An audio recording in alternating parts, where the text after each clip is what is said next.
Halo saudaraku semua, rekan-rekan dimanapun Anda berada. Salam sejahtera, Assalamualaikum, dan salam pariwisata. Halo bagi Anda yang sedang merencanakan ataupun yang sedang berwisata. Dengan tidak maksud menggurui, saya hanya berbagi saja pengalaman sebagai bagian dari pekerja pariwisata.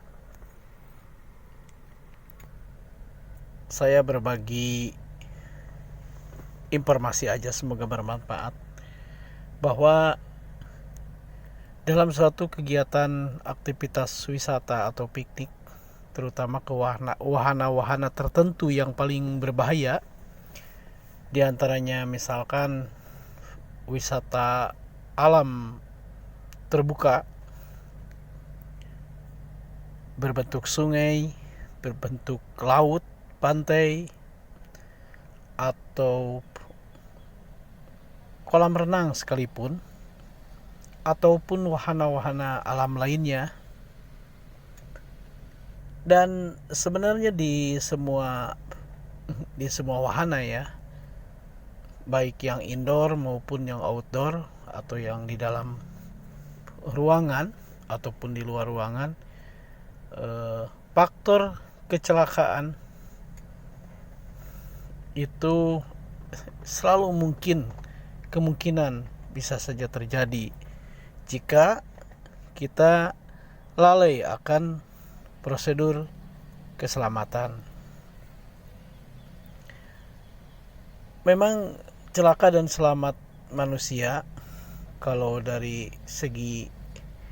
dilihat dari kacamata, pakai kacamata ya, dari sudut pandang keyakinan memang sudah ditentukan oleh Tuhan semuanya ya, mengenai umur, jodoh, rezeki, dan lain sebagainya.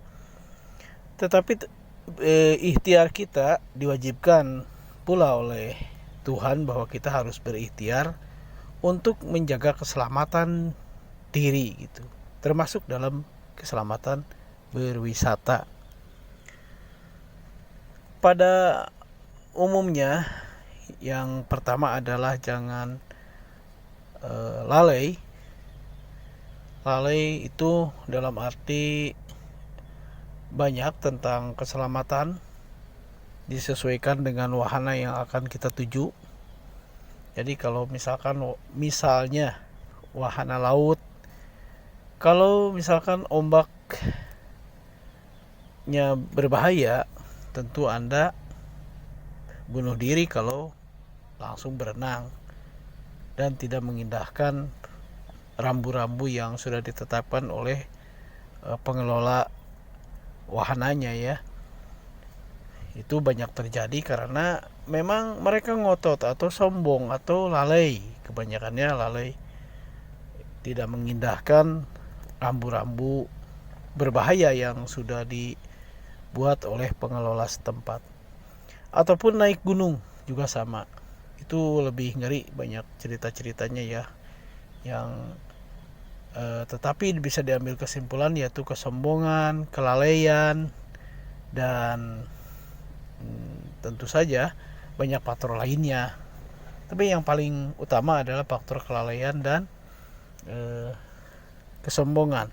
Kemudian ketidaktahuan situasi dan kondisi wahana. Untuk itulah perlunya pemandu wisata ataupun guide ya, pemandu lokal terutama, dan informasi penting dari pengelola. Jadi sebelum kita masuk ke suatu wahana wisata, apalagi yang wahananya luas dan ekstrim ataupun yang berbentuk sungai, alam, tebing, gunung, dan lain sebagainya. Bahkan di indoor pun, misalkan semacam ya wahana di dalam ruangan pun banyak potensi untuk terjadinya suatu kecelakaan dalam berwisata jika memang kita tetap lalai dan tidak waspada. Untuk itu kita harus selalu waspada, tidak lalai, tidak sombong, dan tetap memperhatikan rambu-rambu keselamatan yang sudah di standar, sudah diumumkan, sudah dikasih tahu oleh pengelola lokal setempat. Oke saudara, nanti saya cukupkan dulu sekian berbagi informasinya. Yang terpenting adalah yang pertama, tetap selalu berdoa kepada Tuhan sebelum berangkat. Kita semoga diberi keselamatan dan perlindungan. Kedua, jangan melalaikan atau mengabaikan instruksi dan informasi tentang keselamatan dari pengelola setempat. Akhirnya saya ucapkan selamat berwisata, selamat bersenang-senang, dan jangan lupa utamakan keselamatan. Sampai jumpa.